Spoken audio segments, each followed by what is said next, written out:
When NOAA's GOES-U satellite is launched in 2024, it will be the final satellite in a heralded NOAA satellite program and a bridge to another future age of advanced satellite technology. For nearly 50 years, NOAA and NASA have partnered to develop and advance NOAA's geostationary satellites as part of the most sophisticated weather observing, environmental monitoring, and space weather monitoring satellite system in the world. When GOES-U reaches orbit, it will be the culmination of nearly 5 decades of state-of-the-art geostationary Earth-observing satellites. It all began back in October 1975.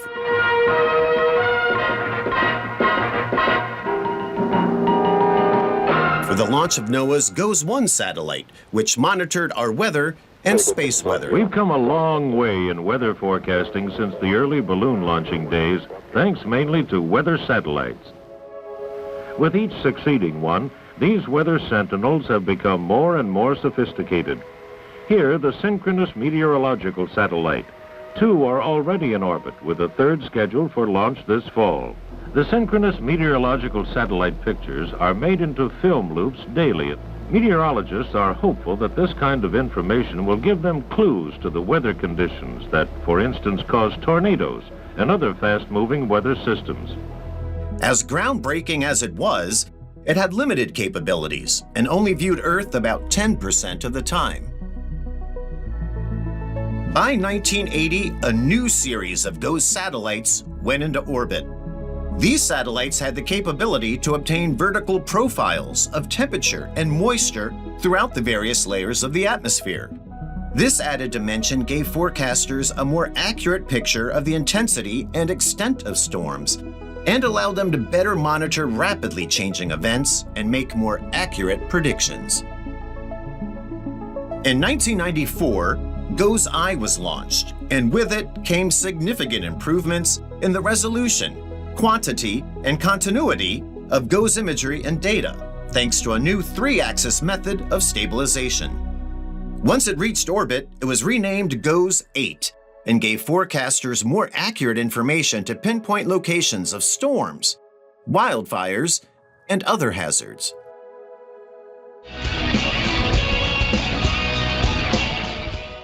By the mid-2000s, GOES-N, GOES-O, and GOES-P further improved the imager and sounder resolution to better pinpoint the locations of intense storms. This satellite series also had improved optics, better batteries, and more power, allowing for more continuous imaging. 3, 2, 1. Then in 2016, the current generation of geostationary satellites was launched, the GOES-R series. With this series came new advancements that included state-of-the-art instruments like the Geostationary Lightning Mapper and the Advanced Baseline Imager, or ABI. When we got the GOES-R, I remember sitting on the forecast desk and seeing some of the earliest data, and it was a game changer. An absolute critical part of our forecast process to see that ABI and actually track cloud movement and track how much moisture's in clouds. It was amazing. And it enables us to look at phenomena like atmospheric rivers and be able to help us with the forecast for the flooding, the amount of rainfall. And on the front lines at the National Weather Service, we provide decision support. And so to have that information from GOES-R, it really enabled us to communicate information to decision makers for them to make really tough decisions. Well, we knew the technology was going to be game-changing. We knew the ABI with its capabilities, and then the Geostationary Lightning Mapper, which was a brand new instrument. We knew that was going to be revolutionary. We even thought it's so new that there's probably going to be new applications, but the range of new applications that people have found have really surprised me. We found over time that ABI can detect turbulence, so it can really look at a patch of sky and see when there's going to be turbulence for aircraft flying through it. We've recently found that ABI can actually detect large methane leaks, so it can tell when something is going wrong in a plant, a refinery, and be able to track that feature. Space weather monitoring has also been part of the GOES mission since its inception. So after GOES-U, what's next for NOAA's geostationary satellites? Its planned successor will be a state-of-the-art satellite series called Geostationary Extended Observations, or GeoXO. The first GeoXO satellite is expected to launch in the early 2030s as the GOES-R series nears the end of its operational lifetime. Like GOES-R, GeoXO will continue NOAA's 5 decades of critical Earth-observing data. However, GeoXO will have new technology on board. One of the new instruments will be an infrared sounder, which will allow weather forecasters to see the atmosphere in extremely fine detail.